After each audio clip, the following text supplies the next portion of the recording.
જય શ્રી કૃષ્ણ. દોસ્તો, લાલો ફિલ્મનું રિવ્યૂ હકીકતમાં રિવ્યૂ જેવું કંઈ છે જ નહીં આમાં. તમે એ ફિલ્મ શું છે એ અહીંયા જાઓ તો તમને સમજાય. તો શરૂઆત હું એવી રીતે કરીશ કે બહુ મથે માનવી ત્યારે વીઘો માંડ પવાય, બહુ મથે માનવી ત્યારે વીઘો માંડ પવાય, જેથી મારો રઘુવીર રીજે રાજડા તેથી નવખંડ લીલો થાય. કે માનવી બહુ કોશિશ કરી લે ને ત્યારે અમુક વીઘામાં પાણી માંડ પવાય, પણ જેથી રઘુવીર રીજે ને તેથી એ અમી ધારા વર્ષે અને આખી નવખંડ આખી ધરતી લીલી થાય.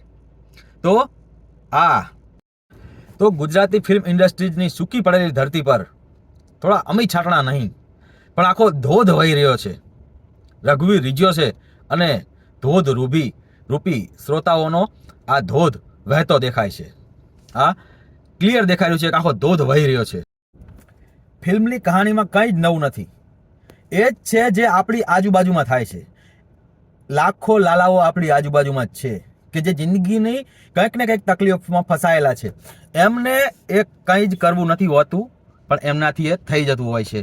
ખોટા રસ્તે નથી જવું હોતું પણ ખોટા રસ્તે જતા રહેતા પરિસ્થિતિઓ એને ત્યાં લઈ જાય છે. અને તમે હજારો કિસ્સા એવા જોયા છે કે જિંદગી બરબાદ થઈ ગયા હોય અને ફરી બેઠા થઈ ગયા છે. એ ક્યારેક ને ક્યારેક કોઈક ને કોઈક રૂપે ભગવાન કૃષ્ણએ આવીનો હાથ ઝાલ્યો હોય છે, કોઈ ભગવાન એના ઈશ્વરે આવીનો હાથ ઝાલ્યો હોય છે. બસ એની જ કહાની છે. તમે ત્યાં જાઓ તો તમને સમજાશે. બાકી હું કે મોટા મરી મસાલા ભભરાવીને તમને બહુ સારા વ્યૂ નહીં આપું. તમે અહીંયા જાઓ પણ એટલું કહીશ કે ગુજરાતી ફિલ્મ ઇન્ડસ્ટ્રીઝ માટે આનાથી સારા દિવસો ના હોય. કેમ કે આજે આ ફિલ્મને રિલીઝ થઈ 40 દિવસો થયા, 39 દિવસ થયા. 39 દિવસમાં અમારા મોરબીમાં નેક્સસ સિનેમા છે, હું કાલે આ પિક્ચર જોવા ગયો હતો. 39 દિવસ પછી ઈ થિયેટરમાં 900 લાગે ને 900 ફૂલ જાય ને એ ગુજરાતી પિક્ચર માટે. એટલે આનાથી સારું ગુજરાતી ફિલ્મ ઇન્ડસ્ટ્રી માટે કોઈ વાત જ ના હોય. આ ફિલ્મ ખાલી કઈ ગુજરાતી એક લાલો ફિલ્મ બનાવનાર ફાયદો નહીં પહોંચાડે પણ આ ફિલ્મે એક હકારાત્મક અસર કરશે એ બધાય ફિલ્મો ઉપર કે એક આશા જગાવશે કે ના, ગુજરાતી ફિલ્મ પાછળ પણ પૈસા ખર્ચી શકાય. બધાય જોવાનું. મને ખુદ યાદ નથી કે મેં ગુજરાતી ફિલ્મ ચાલે જોયું હતું. હું ખર્ચો કરવાનું વિચારતો નહીં. આપણે ખબર છે કે ઠેકાણું હોતું નથી, સ્વાભાવિક વસ્તુ છે. હા, કોઈ સારી ફિલ્મ આવે એ પણ આવી જતી રહે, જેમ કે આપણે વિશ્વાસ જ ન આવે જવામાં. તો આ એક વિશ્વાસ જગાવશે. અને મેં ખાસ માર્ક કરેલી વાત કાલ કે 3 પેઢી કાલ ભેગી હતી. નાના બાળકો, એમના માતા પિતા અને એમના માતા પિતા, મતલબ આપણા મમ્મી પપ્પાની જનરેશન છે એ બધાય.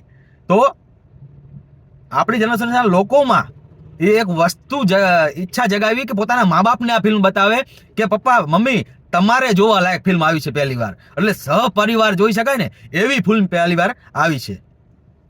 આ વસ્તુ કરી બતાવવું એ ગુજરાતી ફિલ્મ ઇન્ડસ્ટ્રી માટે વરદાન બરાબર છે.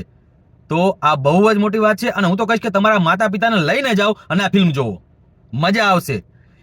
ખાસ એમાં જે મોટી ઉંમરના લોકો હતા એમાં મને એક વાત ખાસ સાંભળવા મળી. કેટલાય ચર્ચાઓમાં લોકો આજુબાજુ બોલતા હોય એમાં કે મૈયરો મનડું નથી માનતું કે દેશે જોયા હતા પરદેશ ફિલ્મ જોઈ લી અમે અને એના પછી હવે આ ફિલ્મ જોવા માટે આવ્યા.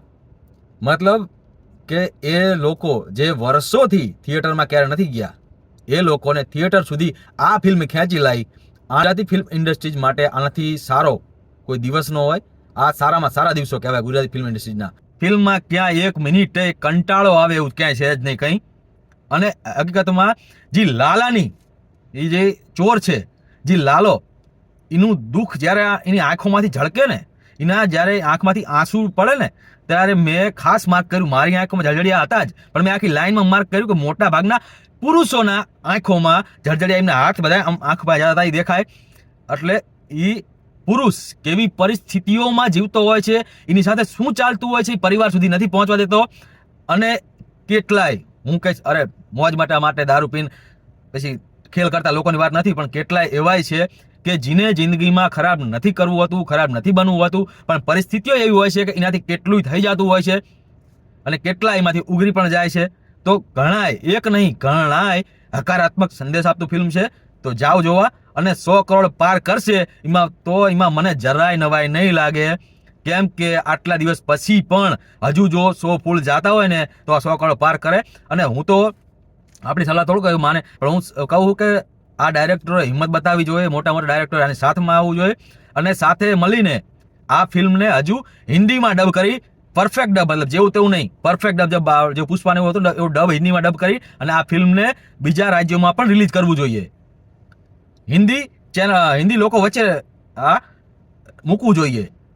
તો અને ભવિષ્યમાં કદાચ આની હિન્દી કોઈ આનું વર્ઝન આવે અને એથી પ્રેરિત થઈને કોઈ બને તો મને જરાય નવાઈ નહીં લાગે. જેમ કે ફિલ્મ બહુ જ સારું છે અને મજા આવી, ખૂબ મજા આવી, જોનાર બધાને મજા આવશે.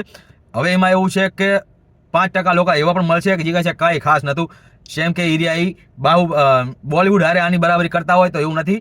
આ એમાં એવું જ લાગે ભાઈ, તમે બોલિવૂડ હારે બરાબરી કરવા જાઓ તમને એવું જ લાગે, પણ તમે ગુજરાતી ફિલ્મો સાથે જોવો તો આના જેવી ગુજરાતી ફિલ્મ અત્યારે હાલમાં તો કોઈ છે જ નહીં અને પરિવાર સાથે બેસીને જોઈ શકાય એવી ફિલ્મ, એટલે બહુ જ સારી છે. જાઓ અને જોવો.